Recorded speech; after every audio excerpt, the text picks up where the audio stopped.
तो भूत हो, मुझे मार दोगे।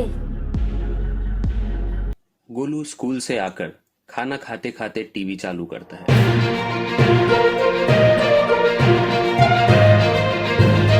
इस न्यूज चैनल के सभी दर्शकों से निवेदन है कि कृपया बिना बहुत जरूरी काम के देर रात घर से ना निकलें। एक खतरनाक भूत रात को अंधेरे में खुले घूम रहा है और गिने चुने लोगों को अपना शिकार बना रहा है। हर मौत के बाद वो मैसेज लिखता है कि मेरा बदला अभी बाकी है। उस रात जब गोलू सोता है तो उसे सपना आता है। सपने में वो खुद को कब्रिस्तान में पाता है।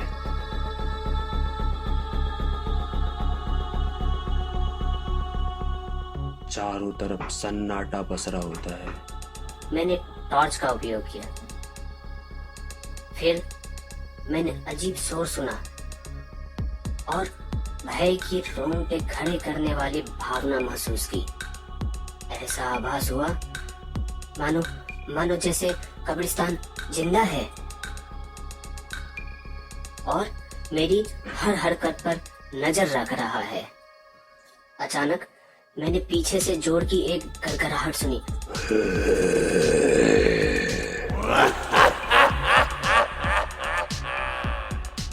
और मुझे दूर में एक आकृति दिखी।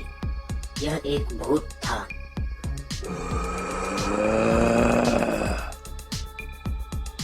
मैंने दौड़ लगाने की कोशिश की, लेकिन मेरे पैर नहीं चल रहे थे। अरे हाँ, ऐसा लग रहा था भूत करीब आ रहा है।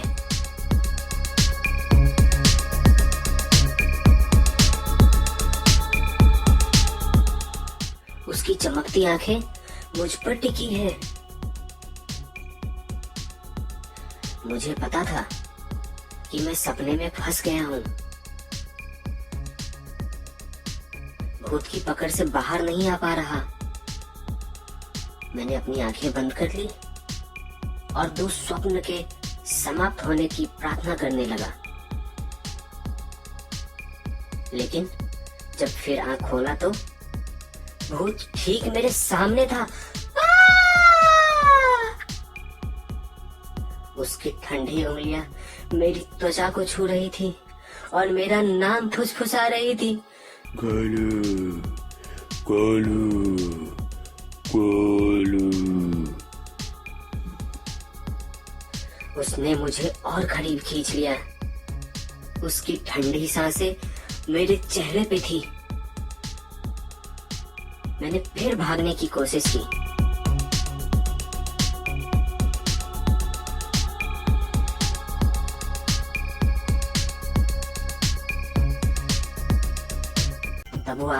तब वो भूत एक आदमी में बदल गया और कहा, तुमको मुझसे डरने की जरूरत नहीं। आप तो भूत हो, मुझे मार दोगे। नहीं मारूंगा अगर तुम मेरा एक काम करोगे। मैंने ही तुम्हें इस सपने में बुलाया है। ठीक है, मेरे पास और कोई रास्ता भी नहीं है। मेरा नाम गौतम है और मैं गौतम बुद्ध को मानता था और उनके रास्ते पे चलने में विश्वास रखता था। वो एक अंधेरी और तूफानी रात थी। एक इस तरह का मौसम जो आपकी त्वचा को रूखा सूखा बना देती है और डर से आपके रोंगटे खड़े हो जाते हैं। हवा पेड़ों के माध्यम से गरज रही थी। जो कोई घर से बाहर जाने की चेष्टा करता उसकी हड्डियां कपकपा जाती। मैं एक निर्दोष, दयालु और सज्जन व्यक्ति था। मैंने कभी एक मक्खी तक को नुकसान नहीं पहुंचाया था।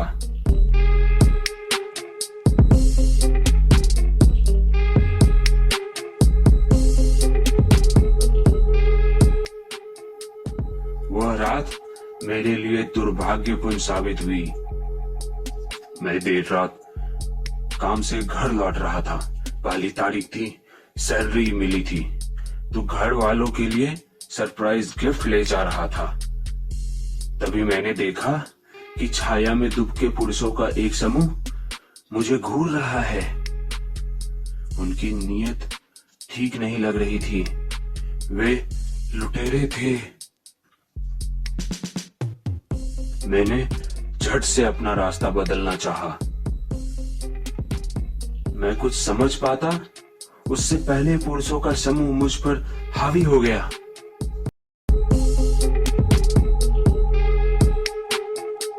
मैंने पूरी ताकत से उनका संघर्ष किया।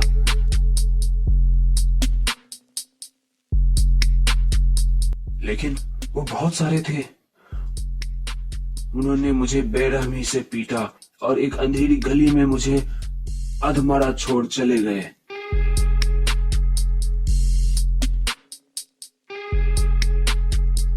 मैं एक जिंदा लाश के रूप में वहां पड़ा था।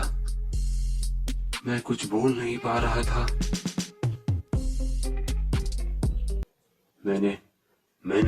मैंने अपने मन में उन सब से बदला लेने का ठान लिया और खुद से वादा किया कि जो भी मेरी इस हालत के जिम्मेदार हैं, उन्हें इसकी सजा भुगतनी पड़ेगी। मेरी आंखें बंद हो गई और मैंने खुद को अंधेरे में समर्पित कर दिया और कसम खाया कि वापस आकर उनको परेशान करूंगा जिन्होंने मेरी जान ली। और फिर मैं एक गुस्सैल भूत के रूप में लौटा हूँ और अपनी असामयिक मृत्यु के गलत को सही करने की कोशिश कर रहा हूँ। रात को मैं सड़कों पर भटकता हूँ और उन लोगों की तलाश करता हूँ जिन्होंने मेरे साथ गलत किया और उन्हें महसूस कराता हूँ जो मैंने उस भयावह रात महसूस किया और मार देता हूँ। अरे बाप रे अंकल, आप मुझे बताइए कि मैं आपकी हेल्प कैसे कर सकता हूँ। मीडिया में मेरे एक दोस्त हैं, तुम उनसे जाकर मेरी सारी कहानी सुनाना, वो जरूर तुम्हारी मदद करेंगे। गोलू जाकर उनके दोस्त से मिलता है और सारी कहानी बताता है।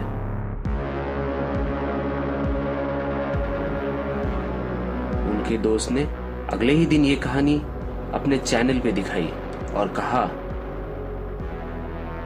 जिसने भी इस घिनौनी हरकत को अंजाम दिया है वो खुद को पुलिस स्टेशन में सरेंडर कर दे, वरना आपको पता है कि गौतम की आत्मा तब तक रुकी रहेगी हमेशा के लिए अपना बदला लेने के लिए।